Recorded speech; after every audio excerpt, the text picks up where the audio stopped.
So a 3-1 defeat at the hands of Kettering, but what were your thoughts on today's game? I thought we were very good, to be honest with you. I mean, listen, no one likes getting beat, but I thought we were good. Let's get it right against a very, very good side who are probably going to end up winning the division. Put it this way, if you finish above them, you're definitely going to win it. With an absolute arsenal of front players. And when you can make them kind of changes at any stage, it's an absolute game changer, obviously. I thought we did well early on, sort of got a little bit sort of stretched at times, but we were getting in down both sides, mostly on JJ's side. I thought Marv was having a lot of joy getting in behind their two centre halves. Go behind on a set piece. Obviously, there's just a multitude of bodies between me and the ball. I can't really see what's going on. And then come back, Marv ploughs a furrow down there, knocks the kid off it, cuts in and slots it, and then has an unbelievable chance to make it 2-1, where he just knocks the top off his shot across the face of the goal, and he's 1v1. And I thought, into half time, I thought it was an even game. I thought second half we came out and we were bang on the front foot. We got in behind umpteen times in the first 20 minutes without any massive quality on the end of it, and got some great positions, and our shooting was high, wide and handsome. Or again, our final ball, possibly could we pick someone out, but we were getting in all the while, and even direct from Callum's kicking, we were getting in over the back. And then a penalty is given against us. Now I obviously look at it back, but I'm convinced that he's hit a Kettering lad's arm, not a Redditch. I mean, he cannot wait. The referee, he's not in a great position. He's looking through a lot of bodies. Can't wait to give it. Gives it straight away. So, got 2-1 down, but we're still very much in the game. And then they score. I mean, listen, Johnny Edwards. Everyone knows about him in this league. 15 grand or whatever you buy, and it is what it is. That good luck to him. It's money well spent. He's always going to score goals in this division. And then we changed the shape a little bit, and I think it was off a set piece. Can't see who heads it. It might have been Alex Cameron, I'm not sure.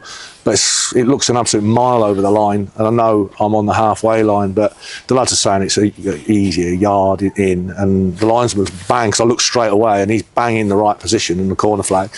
Doesn't give it. Referee doesn't give it. And then it's a late 3-2, but it becomes a bun fight. We're just going to throw 5 or 6 up there then and just try and get one. But all in all, I'm really proud of them. There was 2 debuts in there. Jack and obviously Femi on the left-hand side of a 5, both of them, and they both did well. Femi's up against Nile Ranger. Let's be fair, the kid's playing in the Premier League, and he did well. And Jack grew into the game, did well as well, steady away in his defending, his 1v1, got forward. So yeah, terrific. So I'm proud of the commitment levels, the endeavour, the effort that they put in. And sometimes if we're a little bit more ruthless with the chances that we create for ourselves, we could be a really good side.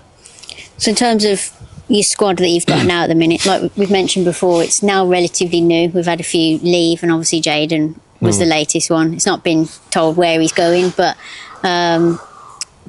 fair play to him, earned a move to a higher division. What are your thoughts on him leaving and having to replace him? Yeah, honestly, I mean, like Jaden and JJ pre-season and early doors, I've been trying to get them to come into out of possession and getting themselves into slots where A, they can do a job for the team defensively, and B, can pick up the bits and bobs on the counter attack and set sail. And the 2 of them are doing that a lot more readily now, and they both look a threat, obviously, with the pace that they possess in a wide areas. So, and both were playing well. Let's get it right. They both were scoring. So yeah, it is it's just someone you've got to try and replace in November. It's not that easy. I spoke to Jade, and he's obviously moving into the National North, and I said, listen, good luck, mate. I really hope you do ever so well, because he gave everything he got for us and for me. And he's a likeable kid, so and it is what it is, I guess. Just I've got to deal with it.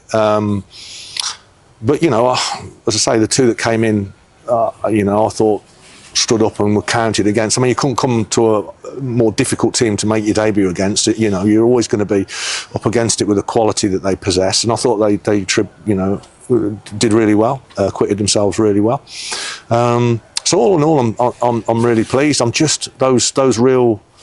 I'd love to see those 2 decisions back, because they're obviously massive game changers. I don't want to stand here and sound like I'm all bitter about it, because I'm way past that stage at my age. But, you know, these guys have got to get that right at any level, and we'll see. You know, I'm sure there'll be some footage or whatever, and I may well be wrong about the penalty, but one of their boys came past and said it was absolutely a Kettering hand that did it. So we shall see. But I think that was a goal, and you said you might have something which would show, but if it isn't, then credit to the referee. But yeah, listen, I thought he was a little bit fussy, if I'm honest with you, all day, a little bit fussy. And listen, you know, then that's the thing with being at top of the division, and you've got 1,800 in here.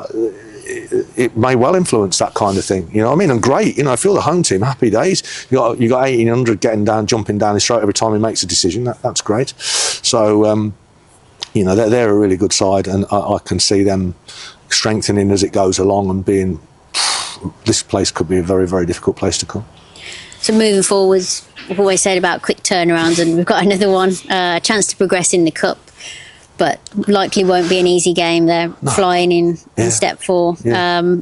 What can we expect for them, and are you likely to rotate the side slightly? Oh, probably. I mean, I'll obviously have a little, well, it will be a very quick thing. I've obviously thought about it before we're talking now, but yeah, I mean, there's certainly some that probably need to play and some that probably need a rest.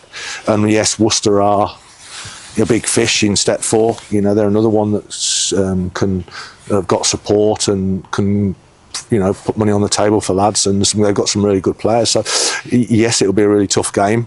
But you know, we've got to work hard. Like, I mean, in the end, I'm asking my boys to work hard and cover the mileage, cover the ground, and put a real shift in for the football club, and they are doing that. And in the end, I respect that, and I'm really pleased with them. So I'm expecting a really tough game. Who knows what, you know, it could be anything, I guess. But they are flying. I've noticed that, and yeah, so it'll be tough. And then obviously, you know, prior to today, we were playing the top team and the team sitting in second in our 2 league games. Then Spalding, who are spending like unbelievable amounts of money. They've won at Stratford today. You know, they're bringing in players left, right and centre for huge money, really. And so we've got a really tough run of fixtures. So we've got to bed ourselves in and keep putting that work ethic in and see if we can roll any of them over. But it won't be easy.